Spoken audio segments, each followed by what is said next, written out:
Ladies and gentlemen, may I have your attention, please? The panel session will begin in about 5 minutes. Please move to your seats, help us start the day on time, and as you're moving to your seats, please mute or turn off your electronic devices. If you have not already done so, make sure to download the event app sponsored by Deloitte. A QR code is on the screens and on signs outside the entrance to this room. In case you weren't here yesterday, note that the exhibit hall has 2 sections this year, here on the ground level and upstairs in the sales pavilion. You'll find floor decals to help you find your way upstairs. Don't miss the exhibits or the sessions in the sales pavilion.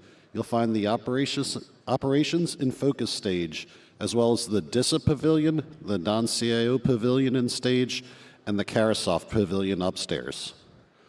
Today's lunch is being served in the exhibit areas, both upstairs and down here. You'll find food stations and seating areas throughout the halls. We made this change in response to your requests for more networking time, and we hope you enjoy the new format. If you need to get online, the SSID and the password for the attendee Wi-Fi network are on the screens to the side of the stage and are also located in the show guide. Again, we will begin in about 5 minutes.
Good morning, ladies and gentlemen. On behalf of the U.S. Naval Institute and AFCEA International, welcome to Day 2 of West 2025, the 35th year of the partnership between AFCEA and the Naval Institute.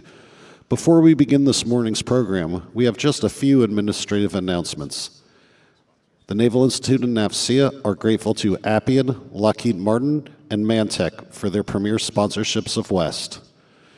If you have not already done so, make sure to download the event app sponsored by Deloitte. The link and QR code can be found in the show guide.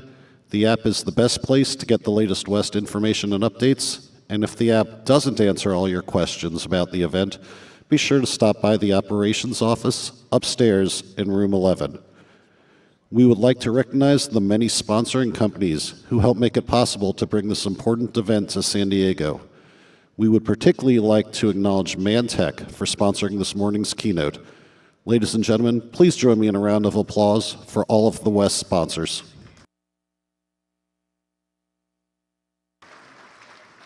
At this time, please join me in welcoming to the stage Rear Admiral Ray Spicer, U.S. Navy retired, Chief Executive Officer and Publisher, U.S. Naval Institute.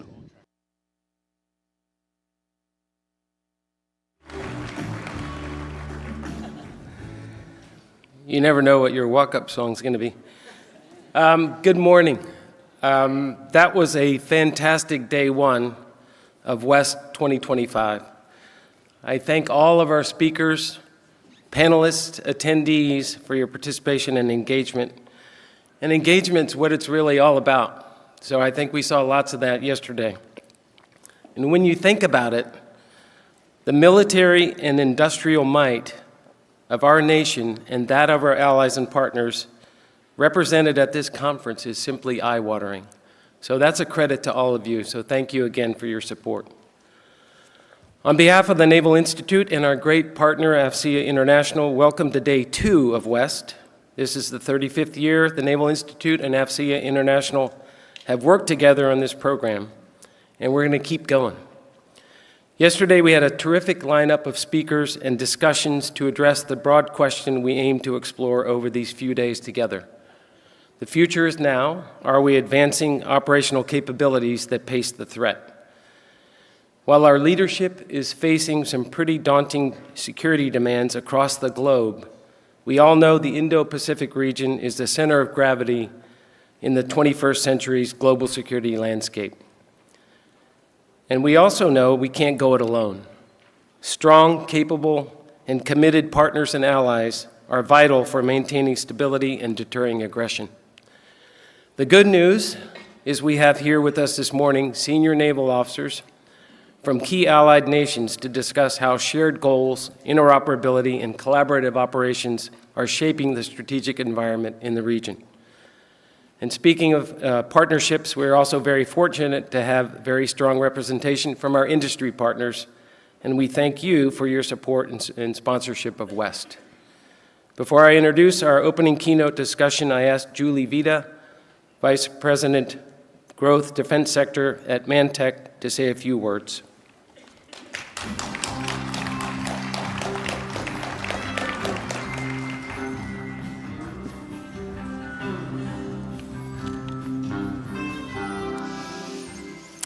Well, good morning. Welcome, everybody, to Day 2 of WEST 2025 and this important and timely panel, Strengthening Alliances, Advancing Maritime Security and Stability in the Indo-Pacific.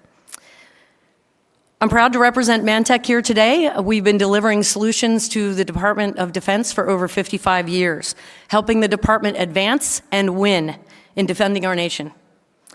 So I met our panel moderator today, Admiral Harry Harris, United States Navy, retired, for the first time when I was on his CIO's staff in the Pentagon in 2009.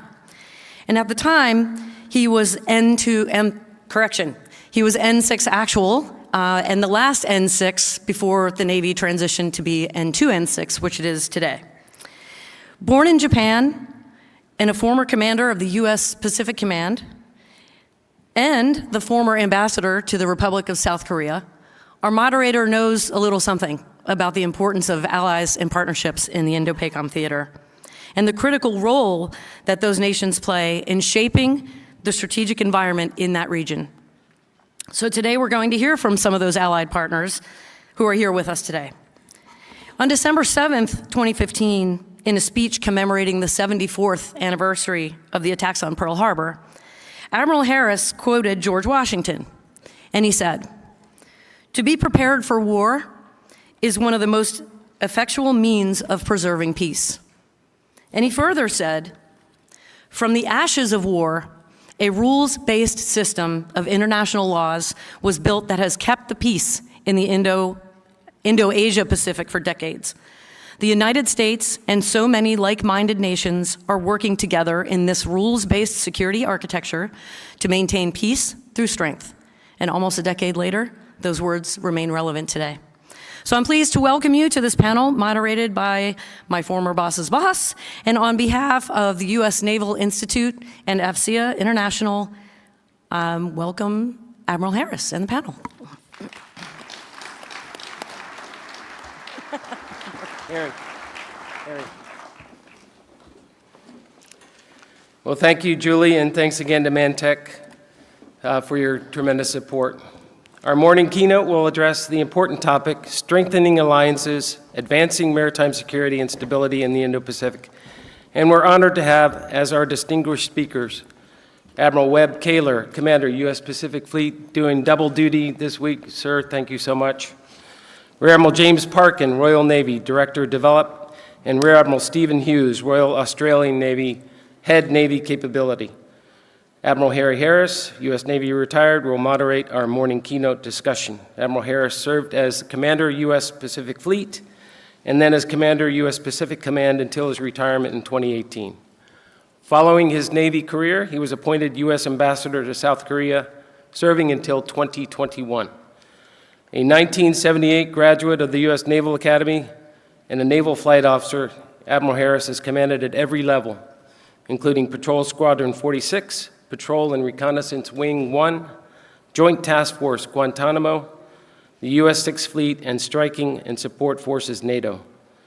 Admiral Harris serves on several boards and also chairs the U.S. Naval Institute's Board of Directors, which basically means he's my boss.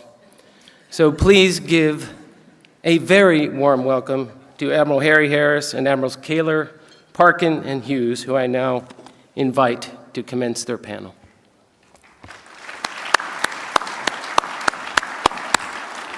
Thanks, Ray and Julie, for that generous introduction. Ladies and gentlemen, we don't have a lot of time for my questions and yours, so I'll dispense with the usual opening comments by the panelists. I'll simply introduce them to you and then get right into the questions. So first, Admiral Webb Kaler, Commander, U.S. Pacific Fleet. He grew up and went to high school right here in San Diego.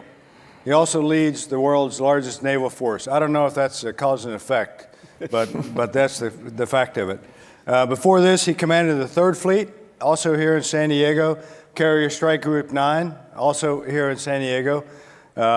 He also commanded the USS Eisenhower, the USS Bataan, and the Puke and Dogs of VFA 143. He served as the J3 at US Indo-PACOM and was the J5 on the mighty Joint Staff. So bottom line, he's the quintessential thinker and operator. Second is Rear Admiral James Parkin, Royal Navy. He's not from San Diego. He's filling in for the First Sea Lord, Admiral Ben Key, who had to cancel at the last minute, no doubt because he knew I was going to moderate.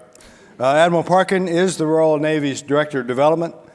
He commanded the inshore patrol vessel, HMS Ranger, the Type 23 frigate, the HMS Montrose, the Fleet Amphibious Flagship, HMS Bulwark, the Joint Expeditionary Force Maritime Task Group, and NATO's Initial Follow-on Forces Group, as well as the International Maritime Security Construct for the Middle East. He's the operator's operator and sailor's sailor. He also was the J5 for the UK's Permanent Joint Force headquarters, a thinker as well. So finally, we have Rear Admiral Stephen Hughes, here, Royal Australia Navy's Head of Navy Capability. This means that he's responsible for identifying the needs and requirements of the Australian Navy's future capabilities and the development and delivery of these capabilities to the fleet. In his younger days, he served on exchange with the Canadian Navy and with the U.S. 7th Fleet. I think Fred's here somewhere. He commanded the guided missile frigate HMAS Melbourne. Ashore, he was the Director, Navy Information Warfare, Director, Capability Development in the Air Warfare Destroyer Program, Director, Joint Amphibious Capability Implementation Team, the Commander of the Surface Force, the Head of the Intelligence Capability, and a bunch of other things. If you want to sell something to the Australians, you have to go through Admiral Hughes. So, ladies and gentlemen, I'll ask each of our panelists 2 questions and then open the floor up to you all for more questions. So let's get right into it. And I'll start with an observation that I learned yesterday and when I was having a drink with former Marine, retired Marine Paul Brickley. Paul hopefully is in the audience somewhere. We were talking about the Higgins boats, and that's what happens when you have a few martinis and you're talking to a Marine. So anyway, we were talking about the Higgins boat, and not to refresh you on history, but in the 1930s, the Marines were developing their amphibious warfare concept, but they didn't like the government's solution on how to operationalize that concept. Meanwhile, in Louisiana, Andrew Higgins was building boats ostensibly to beat Prohibition and have a way to run bootleg liquor around the bayous. Well, when Higgins understood the Marines' problem set, a match was made in heaven. That was the Higgins moment in one vernacular. So I want you all to think, and our panelists to think about the question, are we at the Higgins moment in the military industrial partnership? So Admiral Kaler talked about the ideas that he needs and the things that he needs now, and you all are like Andrew Higgins. You have the things that he might need, so are we facing that Higgins moment? And I'd like you all to think about that. So for Admiral Kaler, with the PRC more connected with our other adversaries, specifically Russia, Iran, and North Korea, how confident are you that the U.S. Navy and its allies and partners can deter aggression and uphold the rules-based international order?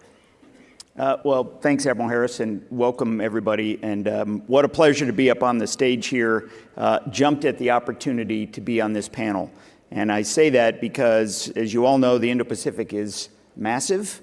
The challenges are massive. And so amidst the capability and capacity of the U.S. Navy, what we do and need are all our partners with us. I don't expect that we're going to go at this alone, and certainly as we look across this stage and throughout all of the Pacific Fleet, we don't. And so, to your question, Admiral Harris, the bottom line is that we integrate and work operationally with our partners every day. And just specifically to our pacing challenge, it drives them nuts.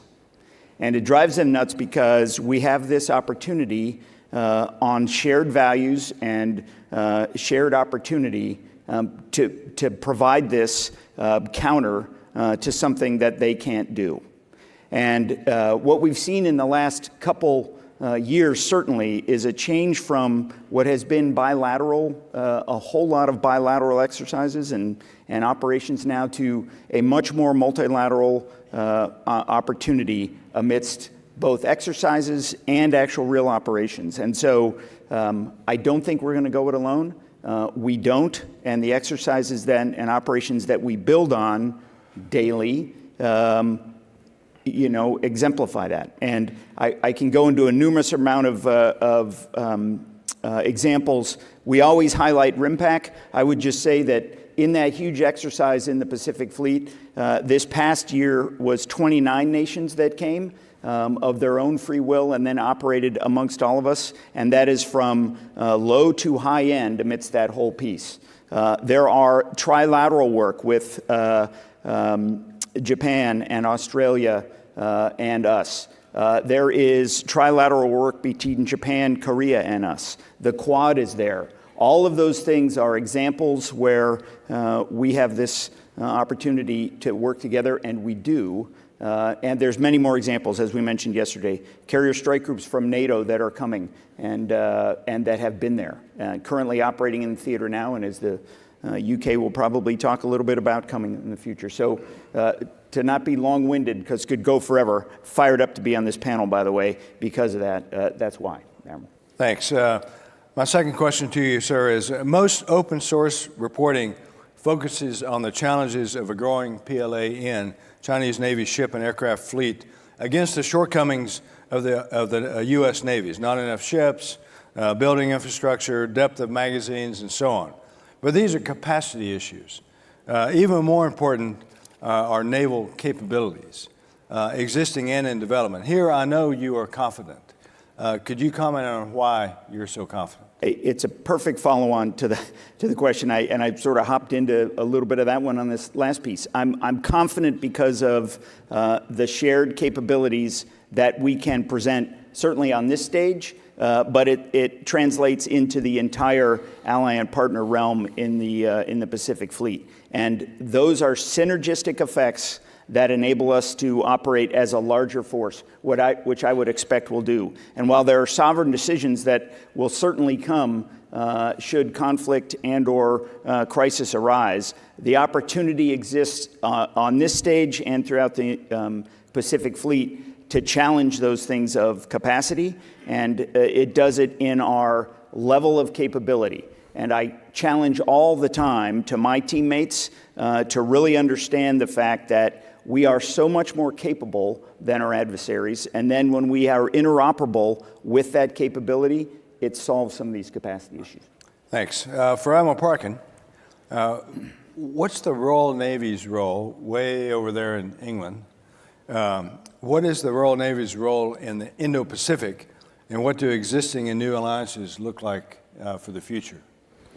That's a great question for a West Coast Defence Conference. It's a huge privilege to be here representing the Royal Navy because those sort of conversations are easier to have here than perhaps they are in Europe. The Royal Navy withdrew from its last permanent base in the Indo-Pacific in 1971. But a few years ago, we realized that the world is so interconnected and that the requirements to show friendship, alliances, and partnerships was so intense that we made a commitment at the highest level of government, which has survived changes of administration, that we would keep ships persistently deployed in the Indo-Pacific, and we have done since 2018 under an operation called Operation High Wall. And those ships, sort of corvette-sized vessels, are able to go to places which actually in some areas we've not been to for 50 years. But we've also, as already mentioned, capable of surging our strike groups through. So our equivalent of an expeditionary strike group was in Australia less than a year ago under Operation High Wall, Operation High Tide. Operation High Mast, the carrier strike group deployment, is heading to the Indo-Asia Pacific in a few months' time.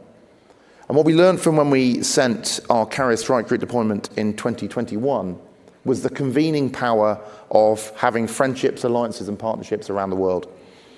One of the things that we were most proud of, and I was the J5 in the Joint Headquarters, as you mentioned, during Operation Fortis, our deployment 4 years ago, is how much our allies and partners, our friends in 7th Fleet, Pacific Fleet, and Indo-PACOM, and nations who aren't traditionally used to operating as part of a carrier strike group, were thrilled and capable of being part of a wider tactical formation. In that year, little advertised, but well noticed, was the first Five Eyes South China Sea transit. We don't use the phrase freedom of navigation operations, but we were upholding the United Nations Convention on Law of the Sea. And to do that with all 5 nations from the Five Eyes community, to go through the South China Sea, sent a very powerful message that if you want to go fast, you do it alone, but if you want to go further, do it with friends. And that was a physical manifestation of the power of alliances and partnerships. And if you lead on to other alliances in this area of the world, clearly the AUKUS capability partnership is really accelerating through. But we've been a member of the 5 power defence arrangements with Singapore, Indonesia, Australia and New Zealand it's for 54 years now. We're part of the Defence Ministers Plus dialogue in ASEAN. Clearly we've got the bilateral relationships, and we are a Pacific nation in that we have British sovereign territory in the Pacific Ocean, Pitcairn Island, actually probably smaller than this convention hall, but it is British and has been for hundreds of years. So we're proud to play our part as a Pacific nation and to go with our friends and allies to demonstrate that if you've got friends, you can go that so much further. Great. You mentioned at the beginning of your answer, it's easier to have a dialogue about the Indo-Pacific on the west coast of the United States than in Europe. So I wonder if you'd comment on how you view European security being indivisible to Indo-Pacific security.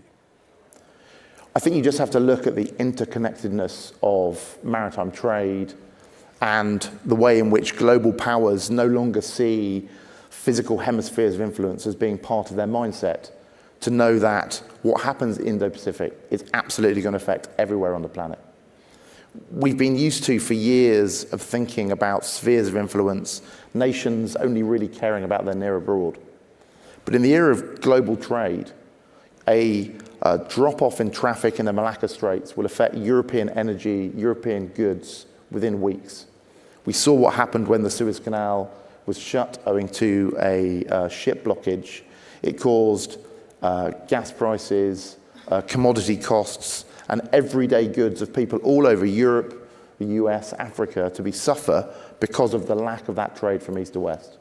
So what happens in one area of the world, anywhere on the planet, affects where your home is in Europe, in Africa, in South America, completely indivisibly.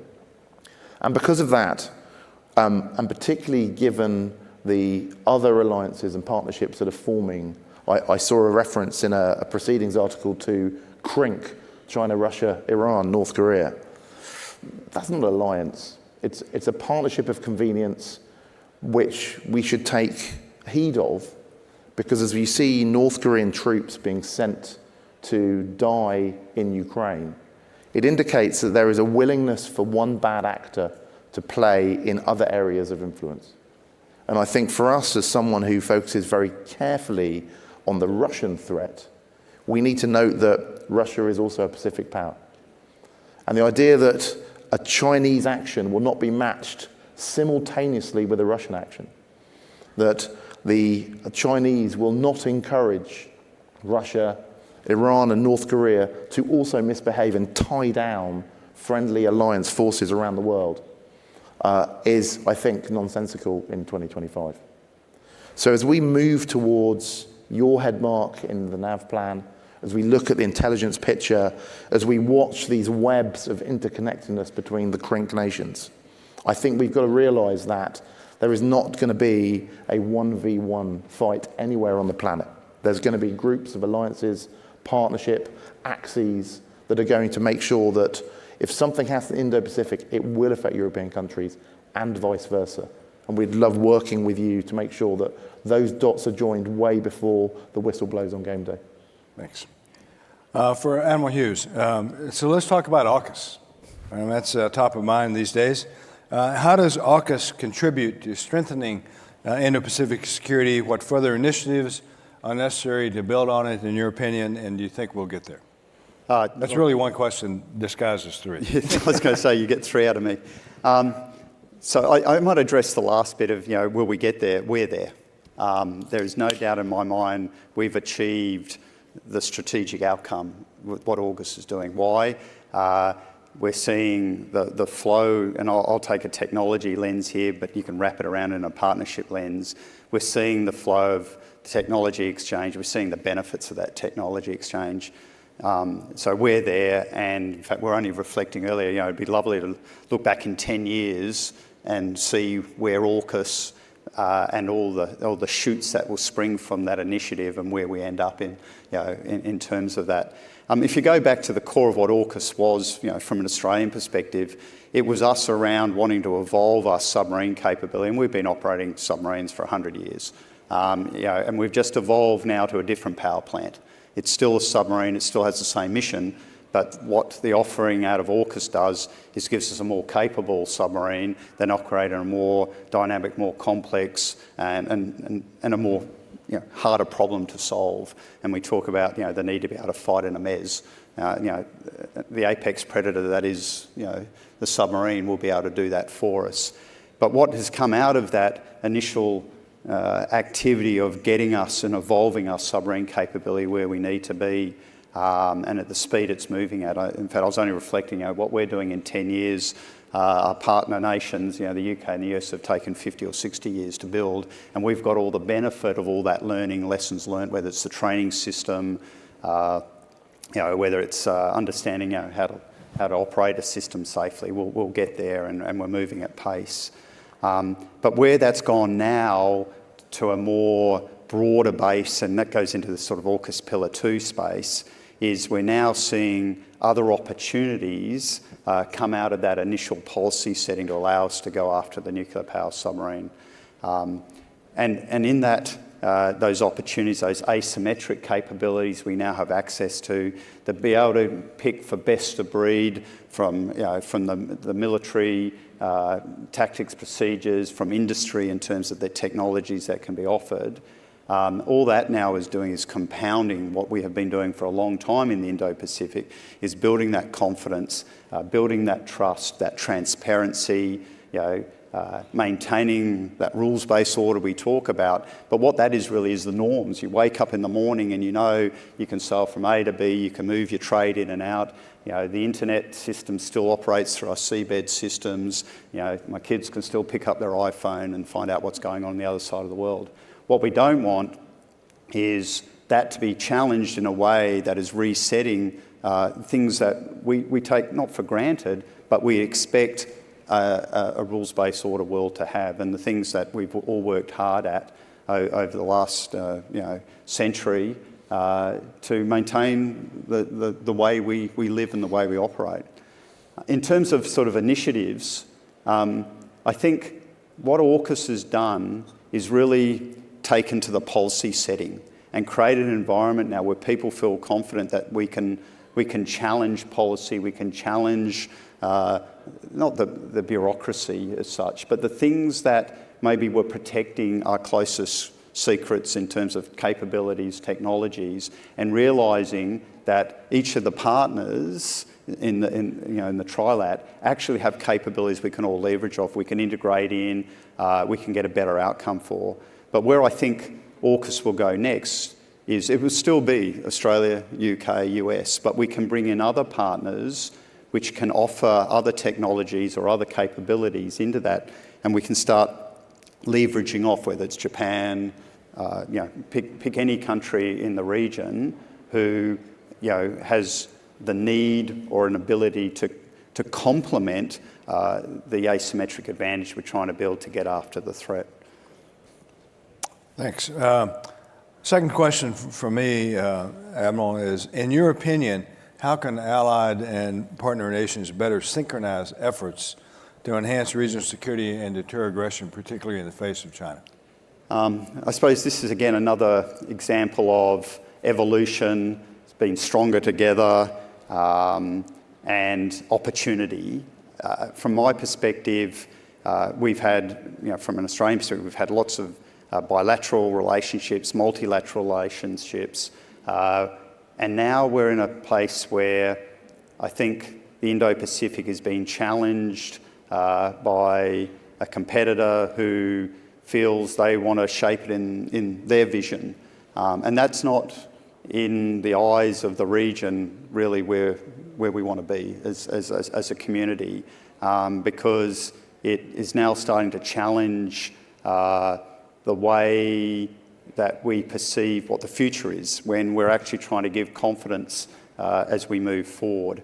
And therefore, in terms of strengthening those relationships is building on what we do through communication, through transparency, and now looking for opportunities where we can be stronger together, where maybe we're exercising on a certain capability in a bilateral sense. Well, we're doing it with the same resources but twice, so why don't we find an opportunity to bring that together? But we can do it not just in terms of those engagements, but in terms of sharing a common operating picture. So we have situational awareness, we understand where the competition is and what they're doing. So I think it's about maturing, having a common narrative around the transparency of what we're trying to achieve in the region, but more so being stronger together, evolving our relationships and finding the opportunities rather than seeing it all as a challenge. Thanks. Folks, I want to ask one more question of the panelists, but I'll ask you to move to the microphones now. We're running a little ahead of schedule, which is good, because that means we get more questions from all of you. So for each of the panelists, I'll start with Admiral Hughes here at the end. What are the biggest challenges, on the flip side, what are the biggest challenges to fostering multinational cooperation among Indo-Pacific allies, in your opinion? See, I don't see it, without challenging your question, I don't see it as a challenge. I think this is about opportunity. I'm a bit of a half-glass full guy here. A lot of people go, oh, it's hard, and oh, we haven't done this before. Well, actually we have. And for me, the leadership that all countries are showing in the region, and I look at,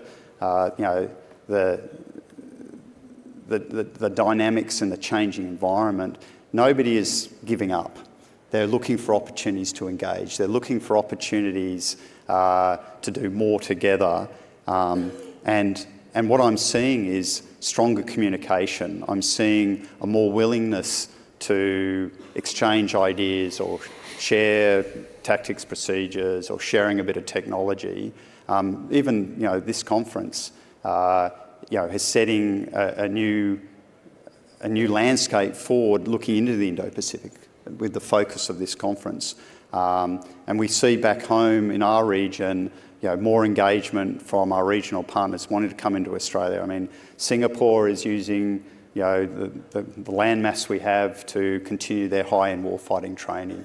We're seeing Talisman Sabre or the sort of multilateral exercise now becoming larger and larger. It's like another version of RIMPAC, but the great thing about Australia, you've got so much land and so much water space, everybody can have a little bit of the country and then put it back together when you leave. So my view is, and we've got lots of snakes and kangaroos, so you may as well enjoy those too. But I think the real answer to this one is it is about fostering multilateral cooperation, but not a challenge. It's an opportunity. Okay, I'll hop on that. I would say opportunity writ large, and of course we're looking across extremely like-minded partners, and we have those in the Indo-Pacific as well. This is probably the strongest information sharing piece we have of these three nations represented here. So if we had to look at challenge, I would say it is the ability to share information, which then gets to policy conceivably of how we can do that, to just further the ability to integrate both tactically and with the engineering needs and all those type things. So if I have to find a challenge, I think that's it. But to echo Stephen's comments here, the opportunity is so big, and what we find with all of the people we engage with out in the Pacific Fleet is a huge desire to be part of this this way of ensuring our values are protected. And so there is challenge. I think it's information, if you had to pick with it, which is a function of, can I share this particular thing with this particular country? And working through that on the policy side. Ripe with opportunity, though. Thanks. James? A real mentor of mine who I worked for a few years ago, Vice Admiral James Malloy, who I know is very known to very many people here, used to say to me, politics don't swim. And one of the challenges I think we're going to face is that we should be very careful to not force Indo-Pacific nations to choosing China or someone else. because the way in which global trade is interconnected at the moment means that China has a trump card of maritime trade that no other nation on the planet's got. In 2023, the Five Eyes nations built 3 merchant ships above a certain size. China built 158. Last year, they overtook Greece to become the largest operator of merchant ships on the planet. And in 2016, the Chinese Congress passed a law that every merchant ship can be changed to be a state-owned vessel in the era of combat. So as well as the silhouettes of warships versus warships that magazines love to put up in a centerfold, there's another 10,000 state-owned Chinese vessels which could be brought to bear in an era of conflict. So the challenge to us, I think, in thinking about what Indo-Pacific nations are worried about is the threat of having to choose. And the way in which we turn on the head and agree entirely with the previous 2 speakers is the opportunities are to demonstrate to everybody that the rules-based order benefits everyone on the planet, including China. Because if we trade together, if we're locked in into a system where everybody can become wealthy and healthy and happy, then the interruption of that trade is so catastrophic for both sides of the equation that we've got to continue to remind the world, and Indo-Pacific nations in particular, that we're going to never offer them a binary choice. You're either with us or against us. Because I worry that given the merchant network, the web of Chinese state-owned enterprises around the planet, that the levers of power that China can apply to island nations in particular is so powerful, we've got to avoid ever having to ask that question. Thanks. Folks, it's over to you now. Please ask the hardest questions you can possibly imagine, and these 3 leaders will answer them. Yes, sir. Yes, ma'am. No, you go first. You're going to have the hard one. My question is for Australia. Nuts and bolts.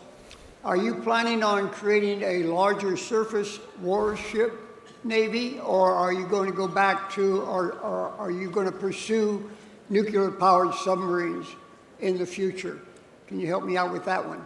I can help you out with that one. And again, I understand that you attend these conferences routinely, and I just want to thank you for those types of questions and keeping us on our toes, and thank you for your service. We're going to do both.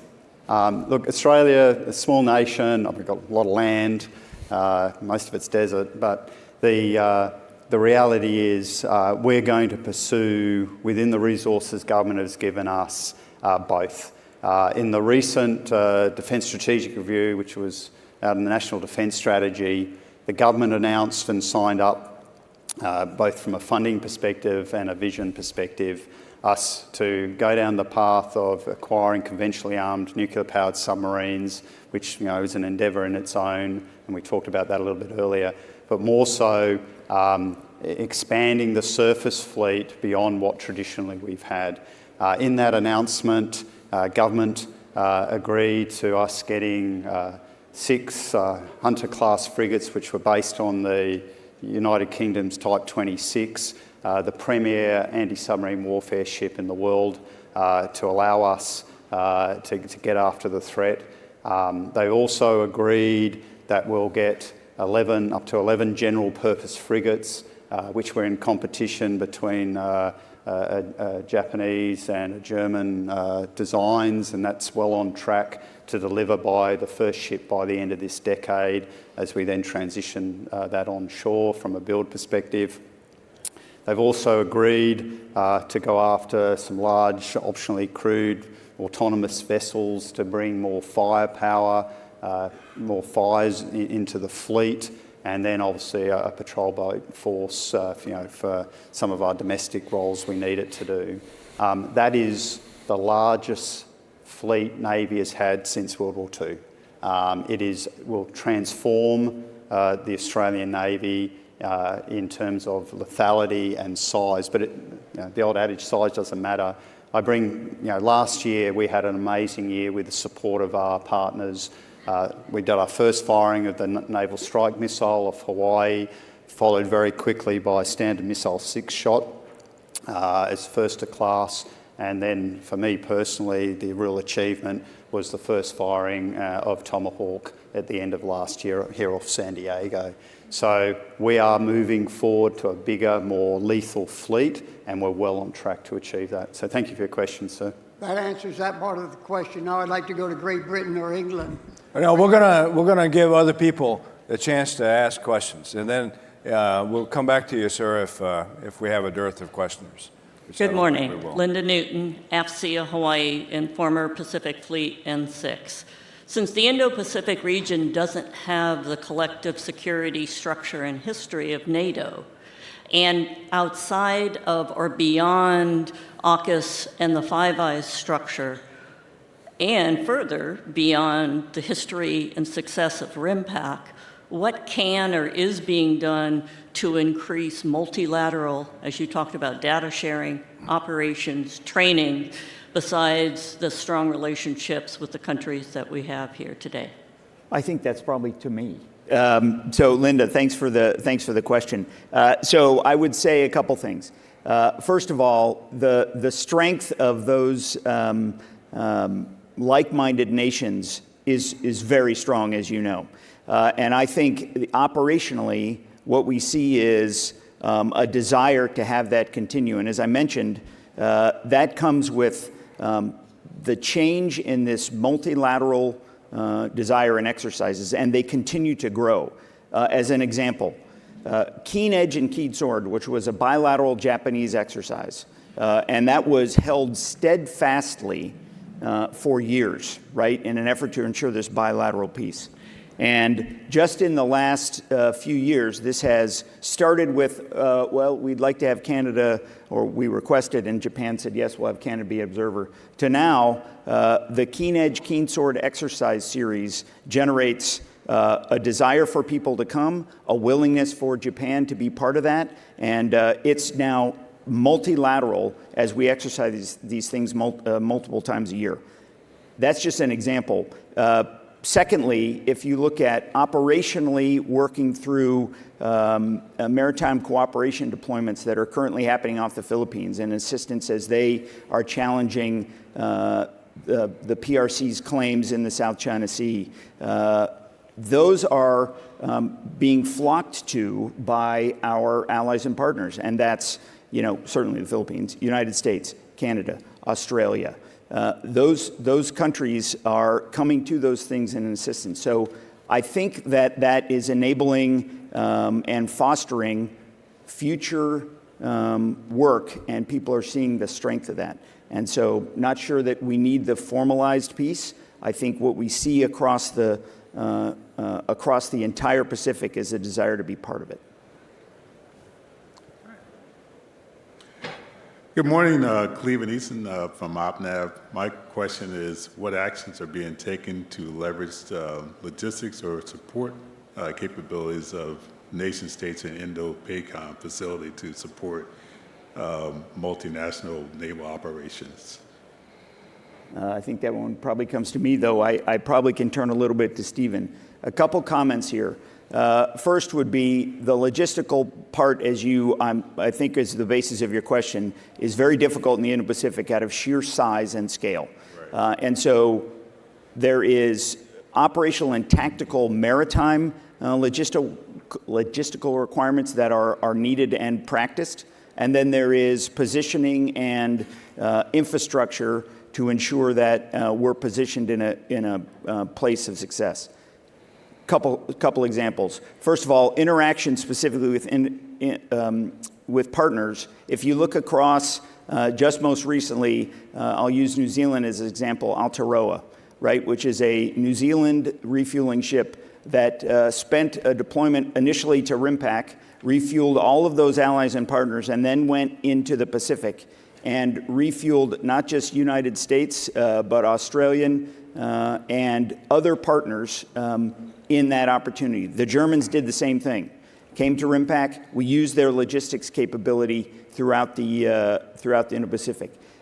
Peru right now has an oiler off the coast of California assisting in our refueling operations here. So maritime-wise, all of those countries are having a desire to be part of it. From an infrastructure standpoint, when you look across the infrastructure that's being built in Australia to support both logistics and operations is very, very helpful. Airfield expansion and actual infrastructure in those areas. AUKUS sites in the Philippines, which are sites that have been agreed to by both Philippines and the United States to expand the ability to operate from. And there's numerous of those that we continue to build out. And then we have our allies, certainly in the Northeast in Japan, which is filled with infrastructure. So what I think, I hope you take away from my answer is there is a massive need for the massive theater, and there is support that continues to build in addition to what we already have. Any comments on that? Yeah, I'll just add a couple. I think, and I'll use a couple of examples. I mean, we've been working with the Marine Rotational Force out of Darwin for many years now, but that is really a support activity. I mean, put aside, you know, the tactical training we get out of that and the interoperability, but it's a support building exercise. It's about preparing Australia in a way that we can support the fight if required. You look at what we're doing in Western Australia with the nuclear submarine, port visits and the maintenance periods. We had a very successful one last year. We've got another one this year. Again, it's about building the capability. And then recently, it was announced that the Japanese Amphibious Rapid Deployment Brigade will come in and operate in Darwin. And again, it's about building a support system. I mentioned our National Defence Strategy, you know, the focus now on increasing the infrastructure in the north, whether it's you know, port facilities, ammunition storage facilities, fuel, et cetera, et cetera. But there is a more strategic piece to your question, and I think this is about what we're doing in the Indo-Pacific. It's actually around access, and that access might be you can get a ship in there and you know you can get, you know, fruit and veggie, you can get fuel, you can do maintenance. And what we're seeing is countries' willingness to allow us, you know, to do maintenance or use domestic resources to help with maintenance, and that's building. So, you know, you talk about the partnership, but and I think your question is around this, is around even at the support base, the practicality of exercising that partnership, we're seeing that build. So it's a great question. It is a good one. I mean, just to bring in the UK, you know, we're going to have currently HMS Spey, which has been deployed forward and been worked, sustainment pieces throughout Singapore and throughout the theater, has been an example of testing that, not just with, you know, Pacific nations, but with other ones. And now as we bring the carrier deployment with HIMAST coming, I think that's going to be another example of both operational, logistical support, as well as import pieces and so forth. You're absolutely right. And I think what we're learning is, or in many cases relearning, is the hard work that goes on diplomatically to unlock those access arrangements that can happen in slow time in peacetime will be worth their weight in gold if in times of tension. Yeah. So we've recently signed a reciprocal access agreement for UK forces in Japan. 2 years ago, that's never happened before. We exercise and logistically training South Korea. That's never happened before. The Marines that took part in an exercise last year on the Korean Peninsula was the first time since the 1950s that they were deployed to that area. So those access agreements, those bilateral agreements with island nations in particular for logistic stops and diplomatic clearance being pre-approved shows the emphasis and the effort that we do primarily with our PAC Fleet and Indo-PACOM friends to help unlock some of those, but also on a bilateral basis so that we can all be there at times of tension when that's not when we're rushing through to sign those logistical stop agreements.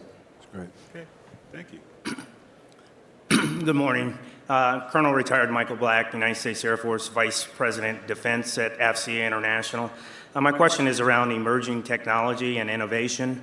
Beyond submarines, what AUKUS-driven advancements are being pursued in artificial intelligence, AI, machine learning, and cyber warfare?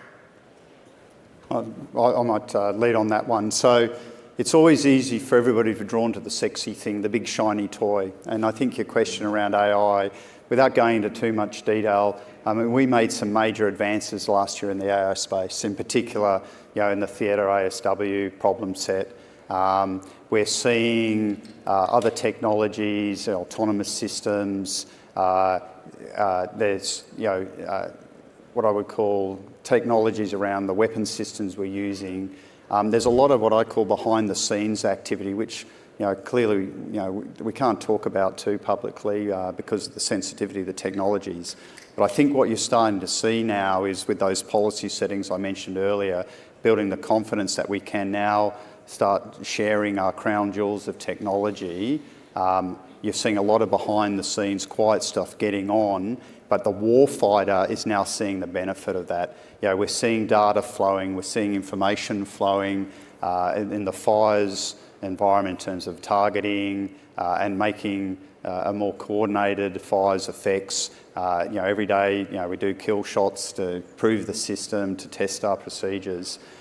So there's a lot happening in that space, and we're looking to industry to help us to keep pushing us forward and driving us in the right technology space, and particularly in the autonomy, which we talked about yesterday. Yep.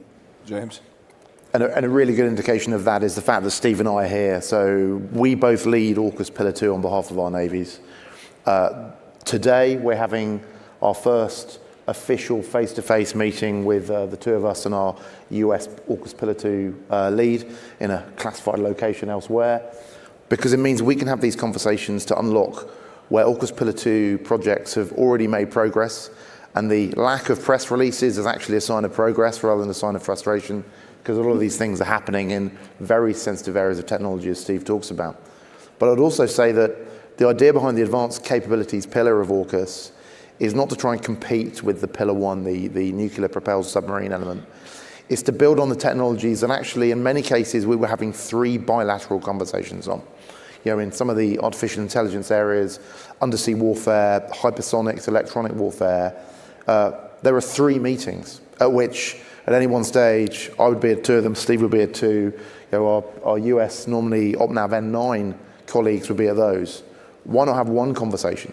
And what AUKUS has done is unlock information sharing at the highest classification, and using the best of every nation's defense industry to have permission to talk, in some cases, to their own subsidiaries that we're not allowed to do, but in many other cases to share ideas, technology and R&D to maximize the spend in order to accelerate the technology into service. And as Steve says, although unable to be publicly announced, there are elements of AUKUS Pillar 2 projects already in service that are being rolled out into ships and submarines and aircraft that we will fairly soon, I think, reveal that they were AUKUS originated, but it's something we can be really proud of having already achieved in those few short years since the agreement was signed. Good morning, gentlemen. Thank you for your comments. Ann Casey, retired cryptologist from the Navy, and now at Sierra Nevada Corporation. My question's for Admiral Hughes. You mentioned your new 11 general-purpose frigates, and my understanding is that Australia intends to take the design exactly as is from whichever Japan or Germany company wins. Is there any ability for industry with innovative capabilities, sensors, payloads to influence that design, or is it truly in lockdown for 5 years? No, look, it's a question I get all the time because I think in some ways industry feel there's a missed opportunity for you there. So I'll go back to the basics of why government has set that criteria of a no change off-the-shelf capability. It's all about speed to capability. They gave us 4, 5 design options out of Spain, out of South Korea, Japan and Germany, and it was all about getting a ship in service in 2029. And the discipline, and look, as a requirements guy, sorry about that, as a requirements guy, we're really good at changing things and showing no discipline around our requirements. And something I've always been an advocate for is keep it simple, stupid. We are going to get the best of breed in those classes of ships, and like I said, we've down selected to 2, and we'll go through the final evaluation program. But it doesn't mean we stop innovating just because we've got some new ships which were off the shelf. those ships will have a lifespan of 20 years. The technology is going to change. The uniqueness of our operating environment versus maybe, what the two designs were initially for. It will change in time, but right now, the government is all about getting the best capability as fast as we can. But there are huge opportunities in the supply chain as we transition from an offshore build to an onshore build. There are opportunities as we innovate around the technologies and the doors that will open to other partnerships with industry as we understand and mature, whether it's in the sustainment space, in the training space and others, as we bring the capability on. So again, this is not an anti-industry decision. This is about speed to capability and about Australian industry and the partners that support Australian industry to bring a capability in fast and get it effective to the warfighter, and then we'll worry about the rest later. So great question, but thank you. So we have time for one more question, but there's two questioners. So if you ask a focused question quickly, we'll get to both. You're on. Thank you, sir. Justin Katz with Breaking Defense. Really focused for the Admiral from the UK. Sir, your comments about don't ask Pacific Islands to choose between China or any of the countries on stage. When I hear senior Navy and Coast Guard leadership come back from these visits, they are very explicit that, we warn these islands about what happens when you make deals with China. So I don't think they're making the threat that you said, but I think that is definitely an implication. So I just wanted to ask you to expound a little bit on what you said and where do you draw that line?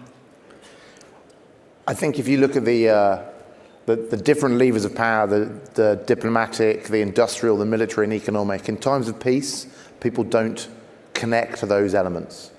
I think what China's shown, particularly since 2016, is a really powerful top-level direction to connect everything together in a way that only really authoritarian dictatorships can do. It's difficult for democracies to impose their will on their successive administrations. And it's really difficult in peacetime, for the military lever to be considered as either a carrot or a stick outside of a treaty framework to an independent third nation. So I think what my points were reflecting is that in time of conflict, clearly the military element of those four levers of powers is much more important. But if the other three levers have already been locked down, then we may not get the answer we want when it comes to the way in which other independent nations may choose to go, not in terms of choosing sides militarily, but in terms of the level of support that they feel that they can survive as a nation, in particular if they're subject to an almost universal maritime trade embargo, which we've seen over centuries is a very powerful way of influencing a government's direction of travel. Thanks. Yes, sir. Gentlemen, Sean Layden, Chief Operating Officer of Catshot Group. Australia, as I understand it, is in a key position to cover a blind spot in terms of space-based situational awareness. So I'm interested if there's coordination activity at Pillar 2 with Australia's new space agency, relatively new space agency, and the space activity that's growing out of that opportunity through the space agency to cover that blind spot. Thank you. Look, I think the answer's in the question. Geography matters. We're in a perfect place to provide, infrastructure support, access, into space. We've, created a new space command along with a cyber command. Obviously, there's a civil space agency looking at how we integrate commercial systems into there. But we have a program, with the US in increasing our ability to look into space and influence what goes on there. We've had the US have had access, as the Five Eyes had, through some facilities we've got in Australia. So I think we are moving with our partners as appropriate, given our geography and our capability we can offer. So thank you for the question.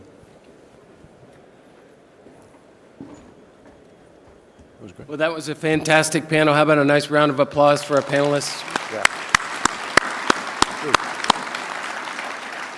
So, gentlemen, on behalf of ASEAN International and the U.S. Naval Institute, we have a small token of our appreciation. By the way, thank you again to Mantech.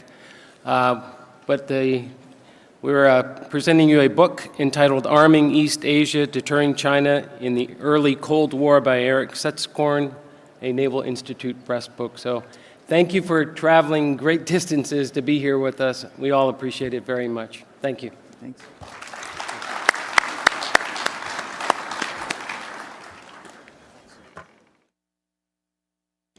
Ladies and gentlemen, we now move into a coffee break in the exhibit hall, sponsored by Sealing Tech. During the break, please take the time to visit with all the exhibitors and to stop by the Naval Institute and AFCEA booths. At booth 1341, the Naval Institute will be hosting book signings throughout the week. Refer to the West app for the full schedule of authors. Join or renew your membership during the conference and receive a free book. Again, that's booth 1341, U.S. Naval Institute. At booth 1141, AFCEA is offering a special one-year discounted rate to new members who join on site here at West. Stop by today to take advantage of this special offer. Again, booth 1141 for AFCEA. Today's first panel session, Resourcing the Sea Services to Stay Ahead of Emerging Threats, will begin at 10 o'clock here at the primary stage. There are also presentations in all of the stages throughout the 2 exhibit areas throughout the day. Make sure to stop by the upstairs exhibits and stages in the sales pavilion, as well as visiting the exhibitors and stages on this level. As a reminder, today's lunch will be a networking lunch served in the exhibit area.